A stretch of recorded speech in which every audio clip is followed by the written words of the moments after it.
Ngamot payung lah, tekot presiden. Bismillahirrahmanirrahim. Assalamualaikum warahmatullahi ta'ala wabarakatuh. Alhamdulillah wa syukurillah wa ala alihi wa sahbihi wa mawalah, amma ba'du. Rabbi srohli sodri wa yassirli amri hlul uqdatam min lisani yafqahul qaul. Rabbi adhilni mudhala sidqi rijni muhraja sidqi ali min ladunka sultanan nasira. Para tamu undangan yang saya hormati,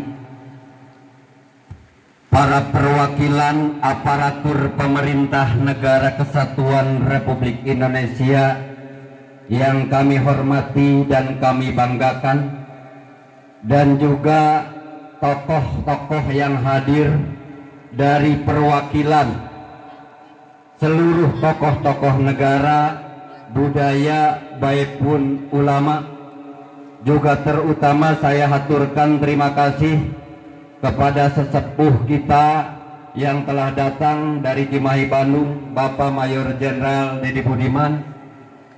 Kenapa saya sangat bangga sekali ke beliau? Karena saya sering membaca tulisan-tulisan beliau. Dalam tulisannya sangat penuh motivasi dalam rangka mencerdaskan bangsa. Tentu ini sangat positif manakala bapak-bapak ibu pernah membaca tulisan-tulisan beliau. Alhamdulillah, atas izin Allah Subhanahu wa ta'ala, beliau sudah datang ada di lingkungan kita semua. Juga saya hormati kepada perwakilan pemerintah, Badan Intelijen Negara, dari BAIS, baik pun dari kepolisian, dari intelijen, dari semuanya yang hadir. Saya sangat bangga dan berterima kasih. Tentu Salacau ini mungkin semua masih bertanya-tanya, banyak sekali kontroversi yang beredar di media sosial. Tetapi biarlah semua berjalan sebagaimana mestinya, karena Allah Subhanahu wa ta'ala telah mengatur takdir hidup seseorang, bagja dunianya, akhiratnya.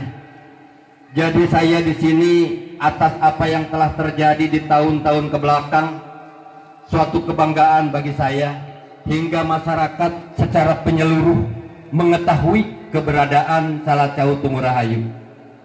Saya di sini adalah bagian daripada keturunan Kangjeng Eyang Prabu Surawisesa.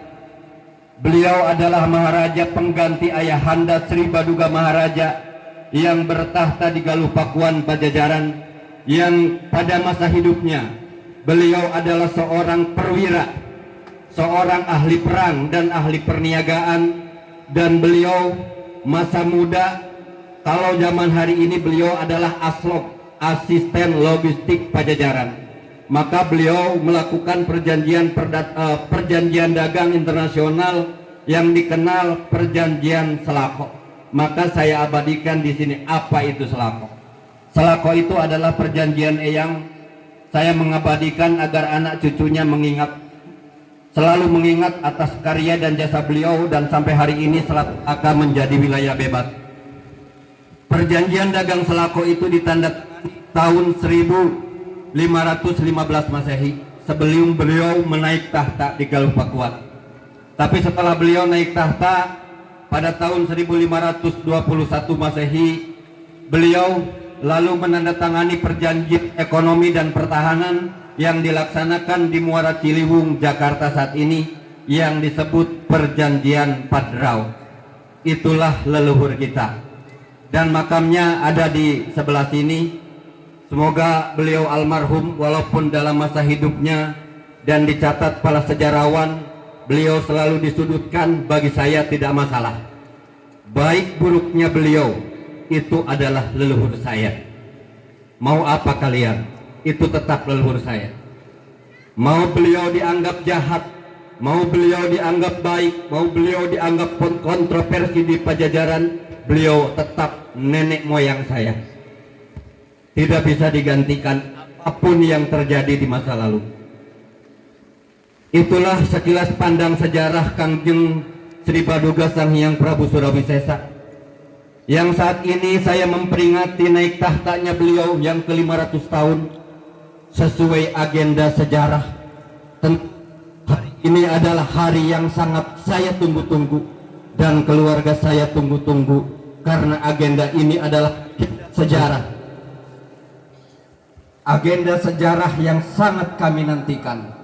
Semoga dengan tahun ke-500 tahun ini menjadi tonggak sejarah bagi kita semuanya.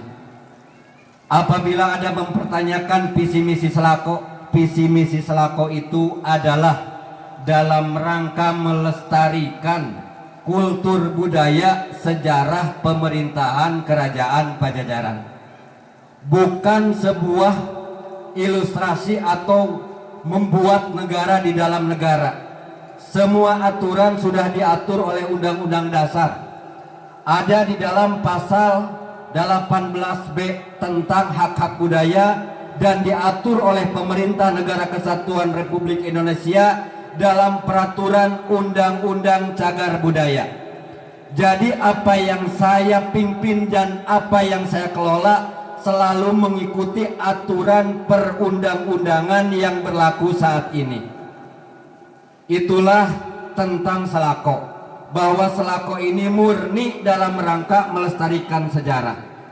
Dan tadi di dalam amanat-amanat Senopati, baik pun di dalam amanat Barata Dharma Satya Astabrata, itu sudah jelas bahwa kita inti dari semua amanat harus mentaati ulil amri minkum. Pemerintahan yang sah itulah yang harus kita hormati, yang harus kita jalankan.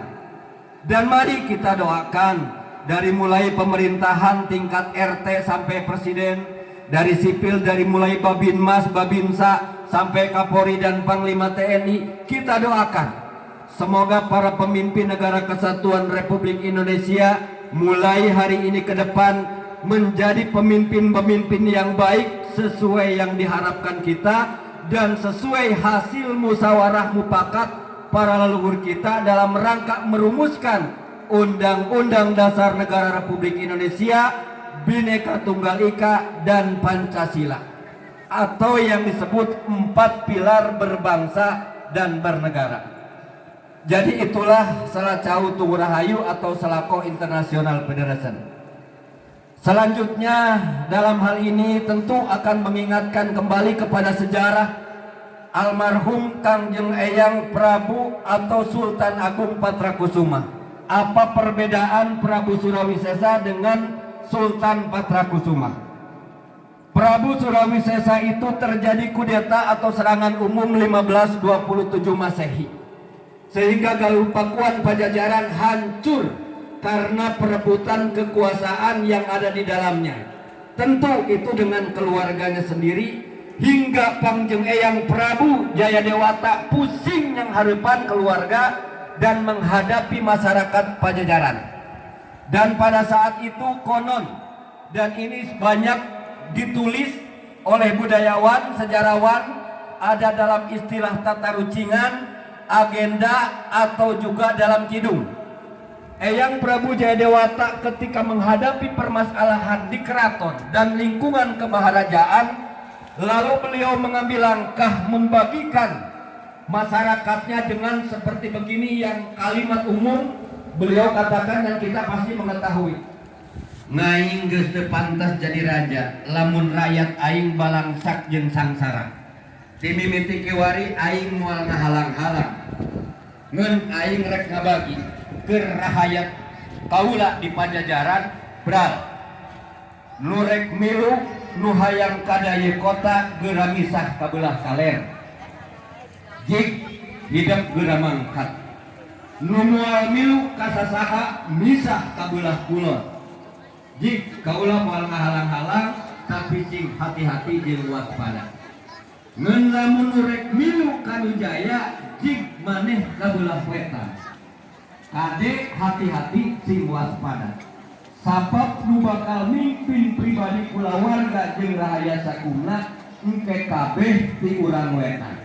Ngeun urang wetan mimpina bakal katatalandeungan.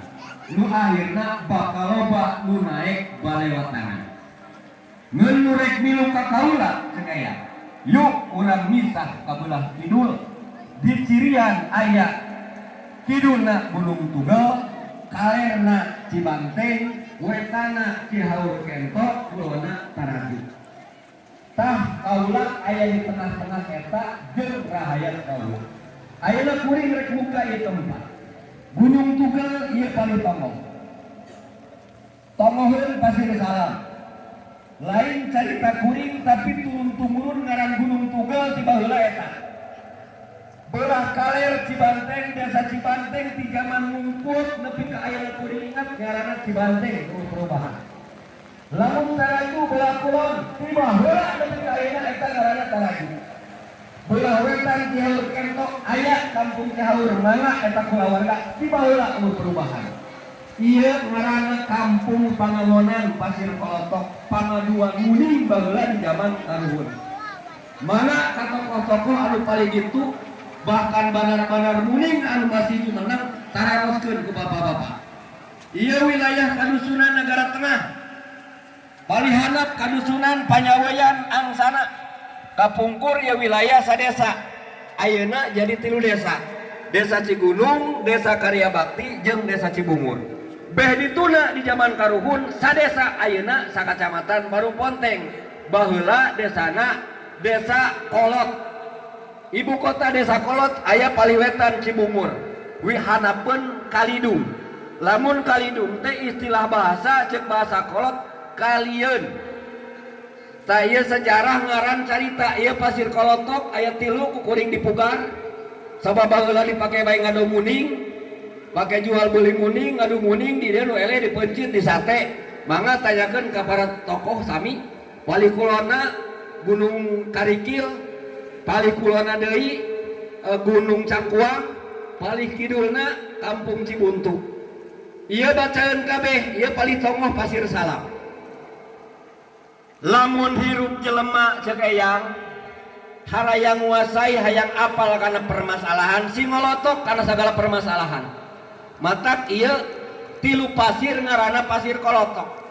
Kudu ngolotok, kudu nguasai.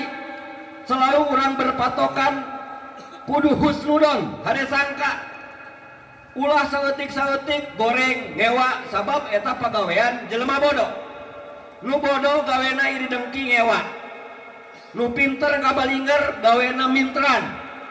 Tapi nu ngarti basti cicing ngabandungan. Balik kulon Karikil, balik tongoh Cangkuang. Lamun hirup geus ngolotok sok ngarakal bakal caangkuang. Kade ulah genca sabab bakal buntu. Lamun hayang alus orana kudu nganan. Sabab bakal alus angseuna matak palihanap ngaranna angsana. Di pali ditu Gunung Goong. Eta baheula aya batu bentuk goong ditakol gunggung. Ayeuna digegeh ku Kang Prabu Haji Olik mangga eta palihaneuh Gunung Goong ieu ngaran tempat. Tina tempat wae bacaeun. Kuring ayeuna rek ngagelar sagala permasalahan ieu tempat. Kuring mung kulawarga kuring hayo dikerdilkeun geus 500 tahun. Termasuk kuring tahun kamari kuring disebut halu ngimpi dan lain sebagainya der. Mulai ayeuna agenda geus dibuka eyang aing mung disebut ku karuhun boga turunan nu disebut sieunan atanapi disebut elehan ayeuna geus 500 tahun. Kuring rek mukakeun ieu permasalahan. Bahkan kuring rek ngagelar permasalahan. Jadi kulawarga kudu apal bahwa sakabeh wartawan mulai ayeuna dengekeun omongan kuring. Kuring rek bicara atas nama hukum, lain rek nyanyahuanan, lain rek nganyang kabageto, kuring rek mukakeun permasalahan sabenerna jeung ulah neangan jurig teu kadeuleu. Lamun aya permasalahan di salah cau dewek nu tanggung jawab. Kuring apal di dieu dimulai aparat tingkat daerah, kepolisian, tentara, badan intelijen strategis, BIN, apal araya di dieu. Hatur nuhun kana kehadiranana, syukur alhamdulillah. Para media jeung wartawan sok liput ayeuna. Ulah dipotong, ulah jadi gantung areyeun, jadi fitnah, jadi kagorengan, capek kuring teh. Kula warga kuring geus 500 tahun dianiaya, karuhun dewek dipigoreng nepi ka kiwari.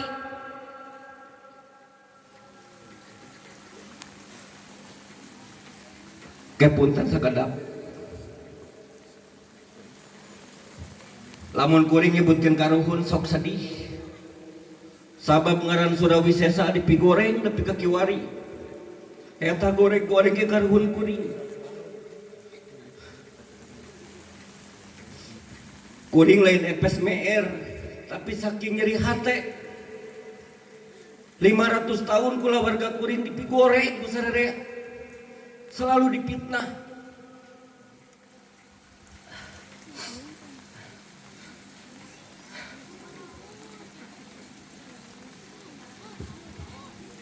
Bismillahirrahmanirrahim. Hapunten kuring rada eureun teu bisa ngomong.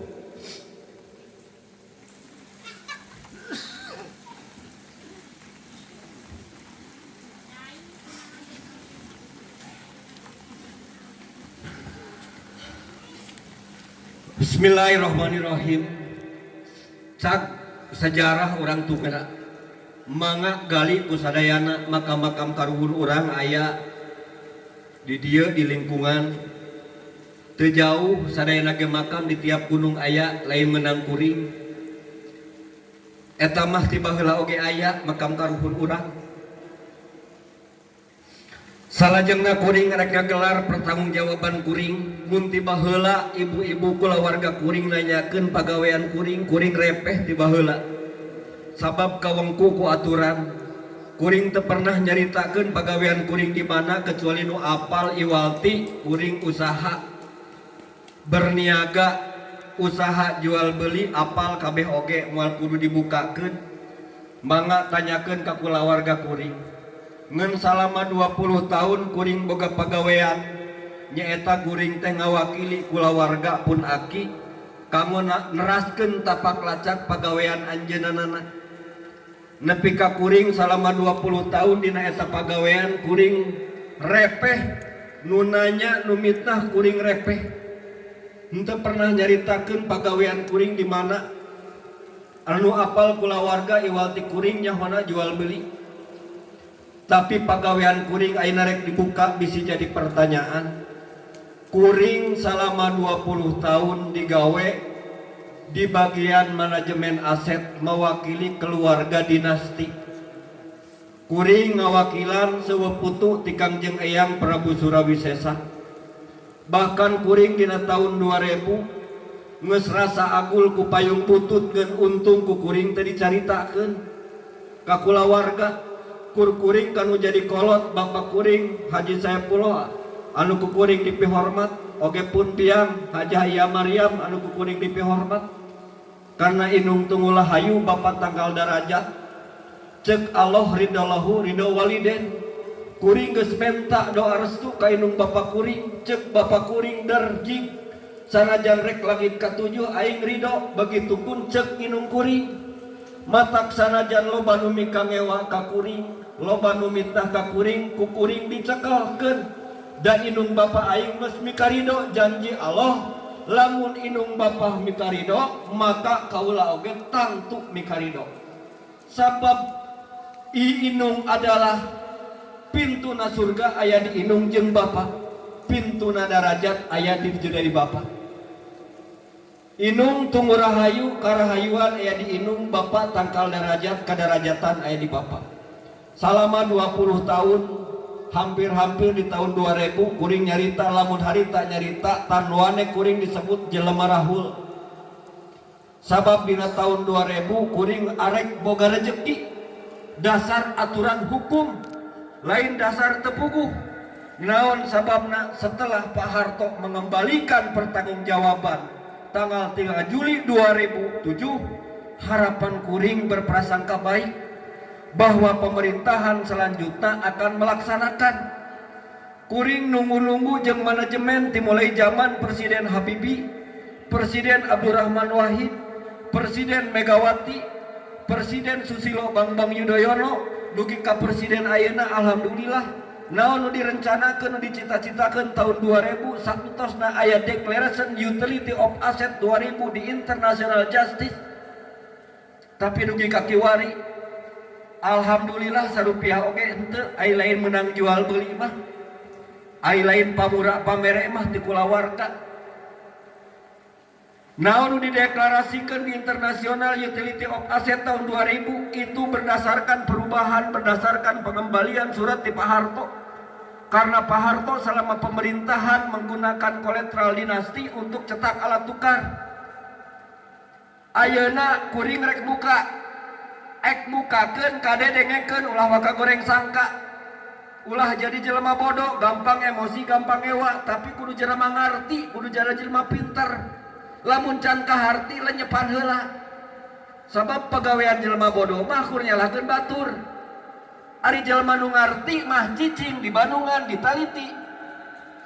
Salama ieu urang iwal ti apal pahlawan kemerdekaan negara Indonesia. Bagian operasi perang urang apal. Aya 4 pahlawan nasional, 4 pahlawan 7 pahlawan revolusi ku urang diperingati tiap tahun. Oge aya presiden anu memproklamasikan negara Indonesia Soekarno-Hatta ku urang diperingati. Bahkan aya hari pahlawan jeung sagala-galana ku urang diperingati.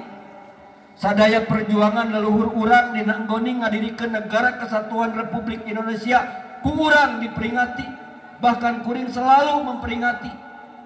Tapi aya hiji hal anu disembunyikan ku ieu negara.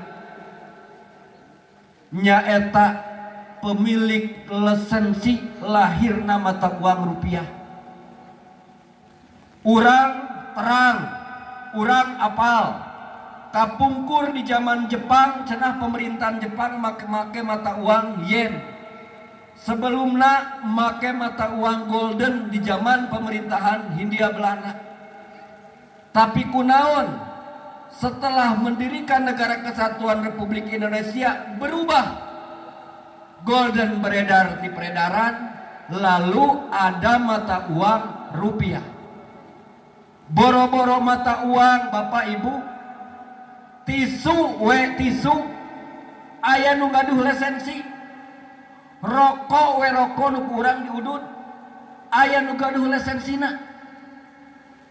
Setiap merek naon wae aya hak paten lisensi. Komo deui ieu duit nu dijadikeun alat transaksi ku urang. Selama ieu urang teu apal, apalna boga duit ngajual muni, ngajual kai, mun di kampung buburuh tani ngajual kalapa. Urang teu apal pemilik lisensi alat tukar rupiah teh saha. Urang nyaho diajarkeun di sejarah.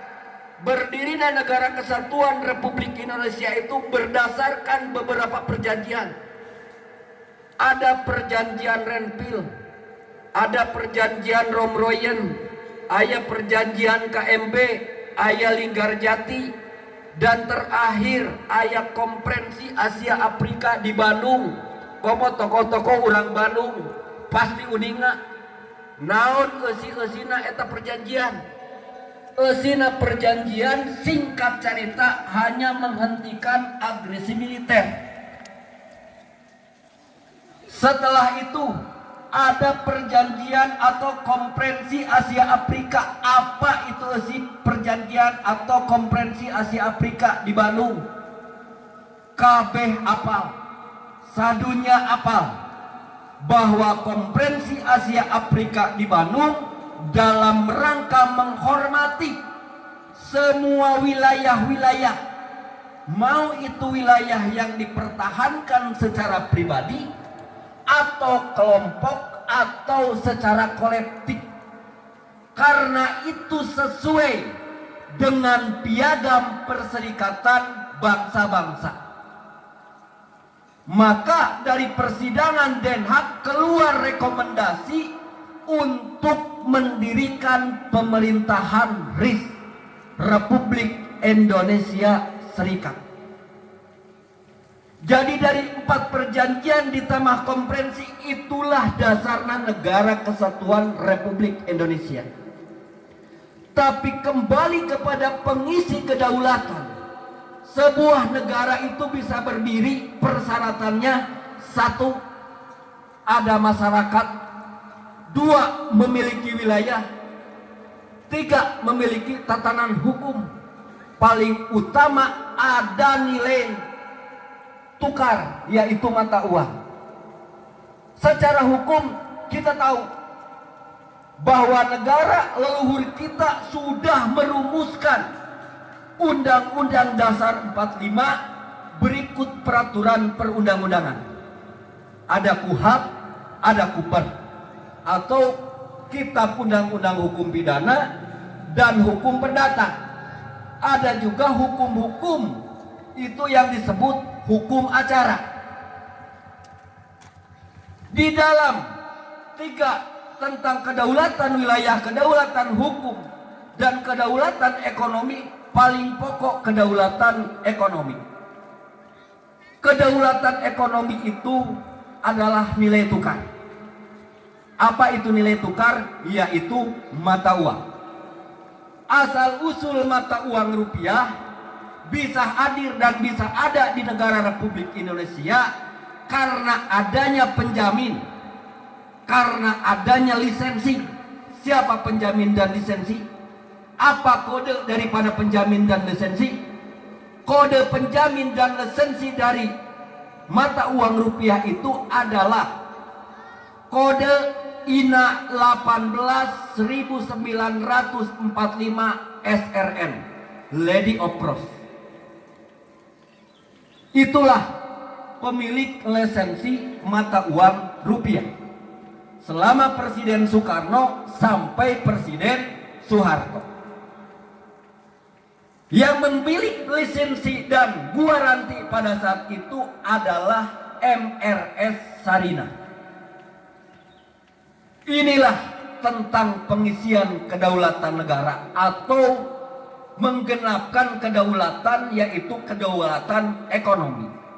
Karena ekonomi bisa jalan, apapun bisa jalan karena adanya nilai tukar. Atau yang kita pegang adalah mata uang. Itu di dalam ketetapan hukum penjamin lisensi mata uang rupiah saya tadi jelaskan, INA 18 1945 SRN. Guarantinya adalah MRS Sarinah. Kenapa MRS Sarinah diabadikan oleh Presiden Soekarno?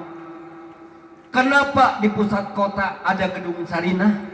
Di wilayah-wilayah lain ada gedung Sarinah, dan di tempat-tempat lain ada Lady of Pros. Apa nilai-nilai perjuangan nama Sarinah? Karena Sarinah yang menjamin lisensi alat tukar, mengisi, menetapkan kedaulatan ekonomi. Lahirna mata uang rupiah. Ini keluarga saya, orang-orang Salako harus paham bahwa negara ini ada 3. 1, kedaulatan wilayah dari Sabang sampai Merauke yang dipresentasikan masih keluarga kita, Insinyur Haji Juanda. Dunia bisa mengakui karena ada keluarga kita, Insinyur Haji Juanda, mempresentasikan negara kepulauan. Kedaulatan hukum, ada keluarga kita sama-sama merumuskan Undang-Undang Dasar 45, ada para raja, para sultan yang membuat konsep Pancasila, yaitu Sultan Hamid II, walaupun di masa pemerintahan beliau dianggap tanda kutip oleh pemerintahan, oknum pemerintahan politik pada saat itu. Tapi beliau Sultan Hamid, beliau yang menorehkan sejarah,